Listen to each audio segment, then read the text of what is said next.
Assalamualaikum warahmatullahi wabarakatuh. Alhamdulillahirabbil alamin. Wassalatu wassalamu ala asyrafil anbiya'i wal mursalin. Sayyidina wa maulana Muhammadin wa ala alihi wa ashabihi ajma'in. Amma ba'du. Para santriwan dan santriwati dalam atau rumah yang bahagia, yang alhamdulillah malam ini bisa bersama-sama berkumpul di ruang ini, dan bahkan mungkin ya ada yang sama sekali pangkling, bukan hanya pangkling tapi sama sekali nganggep ini bukan Masrakul Huda lagi. Karena kalau sudah 20 tahun, 10 tahun tidak kesini mesti nggak tahu ada perubahan-perubahan secara fisik maupun non fisik di Masrakul Huda ini. Mungkin gitu, nah mungkin karena dengan acara silaturahim alumni ini semuanya bisa hadir, dan tentu mudah-mudahan yang belum hadir karena ada udzur didoakan mudah-mudahan di lain kesempatan bisa bertemu lagi. Memang santri yang di rumah dengan santri yang di pesantren, di pondok itu sedikit ada perbedaan. Bedanya kalau santri yang di rumah itu mesti semuanya mengalami pernah dapat marah saya. Ya, karena memang sehari-hari kumpul, sehari-hari melayani tamu saya. Dan tamu saya itu ada yang kadang-kadang orang biasa, kadang-kadang yang tidak biasa, ada yang kadang-kadang itu bahkan luar biasa sama sekali. Ya, luar biasa, pelayannya lain-lain gitu. Ini bedanya di sini ini. Kalau yang di pondok kan enggak. Paling kalau dimarahi ya wayu pidato itu saja. Tapi kalau yang di rumah itu lain. Marah-marah betul. Ini bedanya di situ. Dan tahu persis tentang seluk-beluk dan ubur rampe rumah saya ini. Kalian ini. Memang yang pertama saya masuki rumah ini bersama ibu itu, saya ngajak terus terang 3 orang. Yang pertama Pak Mukson ini, yang kedua Pak Sueb, yang ketiga itu Pak Saroni almarhum. Pak Saroni sudah almarhum itu Jepat Tayu itu almarhum itu. 3 orang ini yang pertama kali ikut saya waktu saya pertama kali menempati rumah ini. Sebelum itu saya dengan ibu masih ikut Mbah di timur, Mbah Abdullah Salam yang sekarang ini ditempati oleh saudara Minan Abdillah. Itu dulu tempatnya Mbah saya, dan saya ikut di sana. Nah, pertama-tama ini saya memang yang ngajak saudara bertiga ini untuk ikut saya supaya saya itu ada temennya, paling tidak kalau ada tamu itu ada yang disuruh melatih ini tamu, ini minimal. Jadi tidak harus panggil-panggil santri dari pondok yang jauh itu, supaya lebih tertib begitu maksudnya pertama kali. Kemudian berkembang, setiap tahun itu selalu ada saja, dan sampai sekarang ini malah tambah banyak sekarang ini yang ikut saya. Ada yang tidak bilang apa-apa, lalu ikut-ikut ke rumah itu juga ada. Ya saking gampangannya gitu, namanya aja Sahal jadi anggap gampangan aja. Ada yang sampai sekarang itu masuk di rumah itu tidak bilang sama saya gitu, tidak pamit sama saya, tidak kelonun sama saya tahu-tahu ini siapa ini di sini ini gitu. Dia sehari-hari di rumah begitu. Ya. Ini.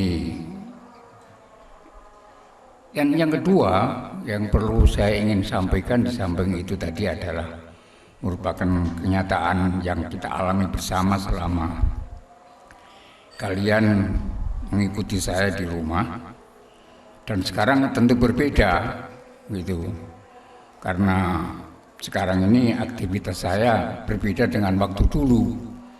Waktu dulu sering bepergian, sekarang ini bepergiannya masih bisa sangat berkurang daripada ketika dulu. Sehingga tentu banyak memerlukan pelayanan-pelayanan tidak seperti dulu. Kalau saya pergi sudah aman. Santri yang di rumah itu aman kalau saya pergi itu. Artinya aman dari pengawasan, aman dari kangelan, aman dari dimarahi, itu aman semuanya gitu. Makanya dulu saya sering pergi karena mendoakan supaya sering pergi gitu. Aman gitu. Nah, sekarang lain, sekarang harus banyak di rumah karena memang sudah usianya sudah semakin tua. Meskipun tugasnya sebenarnya tidak berkurang, semakin bertambah ya, tetapi aktivitasnya tidak bisa saya lakukan seperti yang dulu. Perlu saya informasikan kepada para alumni yang baik yang lama maupun yang belum terlalu lama begitu, bahwa pesantren Masakul Huda sampai dengan sekarang ini masih eksis sebagai suatu lembaga tafakuh fiddin, yang saya katakan lembaga tafakuh fiddin yang plus, dengan pengertian bukan hanya sekedar ad-din melulu, tetapi tafakuh dalam pengertian yang luas. Di pemahaman ad-din tetapi dalam pengertian yang luas, menyangkut masalah-masalah sosial dan bahkan masalah-masalah politik. Ini masih eksis seperti itu, sehingga model pendidikan, gaya dan sistem pendidikannya masih tetap sama, tidak berubah. Dan madrasah yang terkait hubungannya dengan satu yayasan dengan Masakul Huda masih tetap sama, yaitu Perguruan Islam Matul Falah. Tidak menerima bos. Nah, sekarang ini banyak bos itu, sehingga madrasah juga ada yang ngebosi sekarang ini. Nah, Matul Falah tidak punya bos dan tidak menerima bos dan tidak dapat bos. Jadi ya nggak tahu, tapi alhamdulillah bukan tidak pernah gembos. Ini jadi tidak dapat bos tapi tidak pernah gembos gitu. Sementara di koran-koran tiap hari itu muncul berita bahwa masalah bos ini nggak beres-beres gitu, nggak beres-beres. Baik itu dari madrasah sendiri maupun dari departemen yang terkait. Dulu departemen pendidikan, sekarang departemen agama.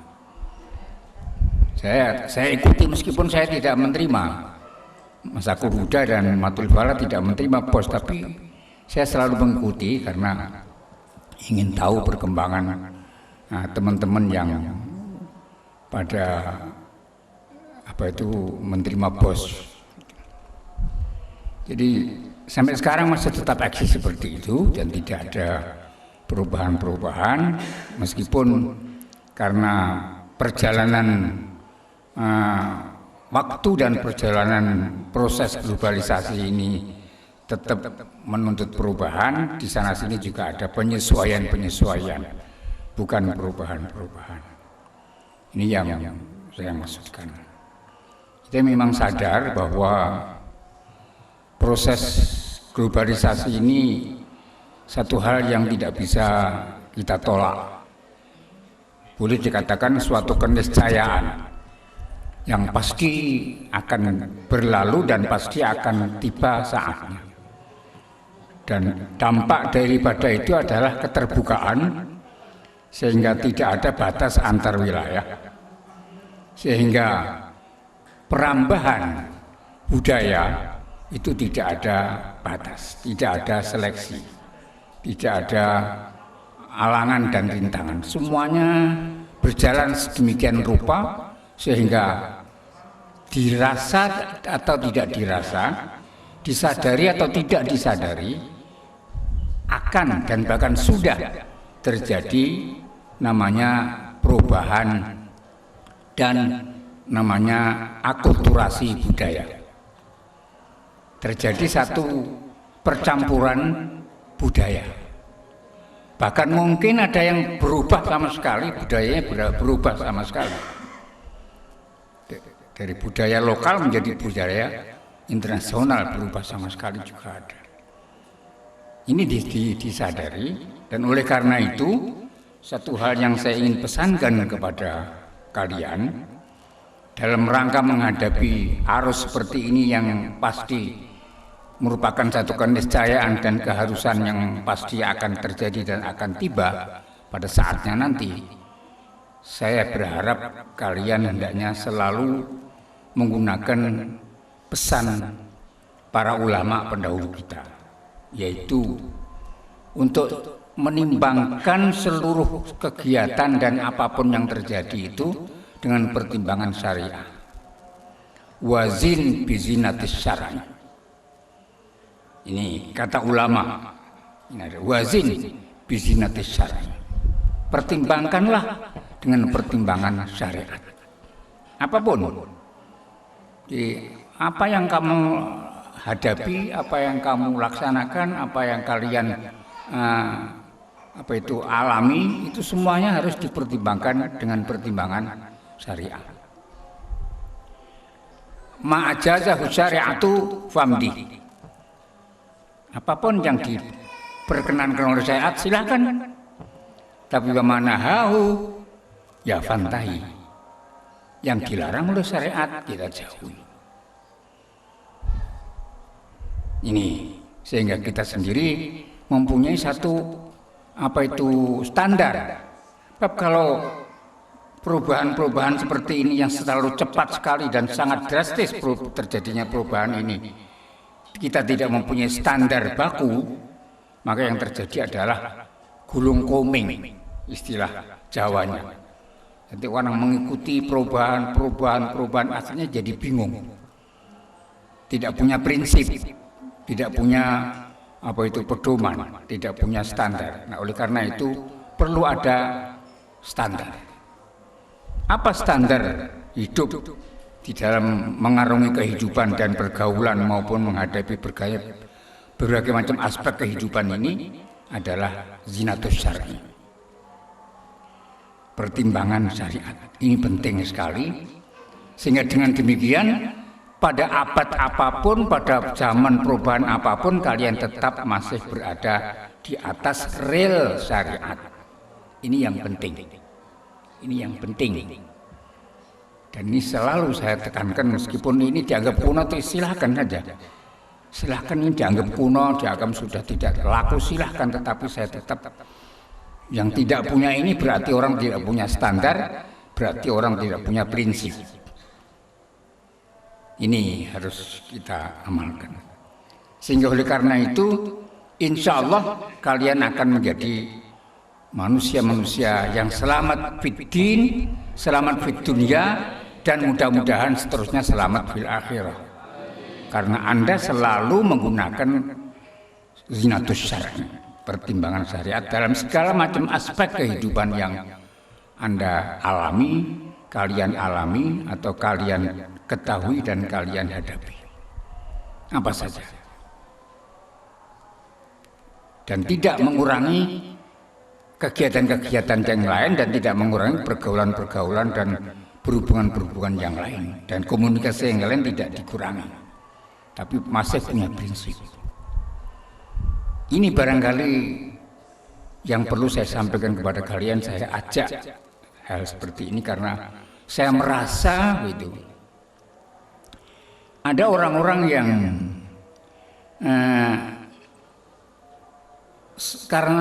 karena standarnya tidak dimiliki begitu mengikuti perubahan-perubahan lalu drastis berubah.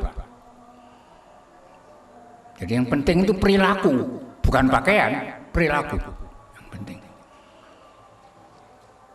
Yang penting perilaku. Bagaimana perilaku itu tetap standar pada syariah. Saya sendiri kadang-kadang juga di batin mengalami perangan sendiri, itu sering. apalagi kalau sudah hidup di Jakarta. Dan hampir tiap hari menghadapi persoalan-persoalan yang bertentangan dengan nurani. Karena situasi yang berbeda, karena situasi yang sangat dipengaruhi oleh proses globalisasi itu. Tapi apapun yang saya hadapi, saya tetap berpegang pada syariat, sehingga alhamdulillah sampai sekarang dan seterusnya mudah-mudahan tidak akan